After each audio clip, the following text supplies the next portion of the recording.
عموما پیشنهادها از جانب مخلوقات محلی از جانب شهروندان علایده دلیل برآوردن با موضوع برآوردن همین 1000 سالانه هست. پیشنهاد شده با دستگاه اجرایی تیزده و دیگر تشکیلات‌های داخلی از جمله با بانک ملی یک علایده شهروندان علایده است، مخلوقات اجرایی است پیشنهاد کردن چه ما معلومات داریم در نزد وزارت رشد اقتصاد یک گروه کاری تشکیل شده است. گروه کلان در اونجا زمانه بانک ملی هم است، از دستگاه اجرایی هم است، از وزارت رشد اقتصاد دیگر وزارت‌ها متصلی در اونجا هست. باز گروه کاری کار کردن. خلاصه آخر گروه کاری پیشنهاد نشده است. اگر پیشنهاد شود بعد نسبت چاره‌جویی بررسی با بانک ملی ارسال کرده می‌شود.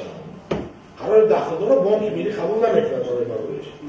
من با شما یک طرفه میگم که قرار داخلدار از جمله حکومت جمهوری ترکستان پیشنهاد کرده میشه، توصیه داده میشه با بانک ملی باید بررسی در اون در مرحله حاضر ما همون کوپی رو داریم که با تا 500 سالانه و ما در مرحله حاضر بسنده است ما رو استفاده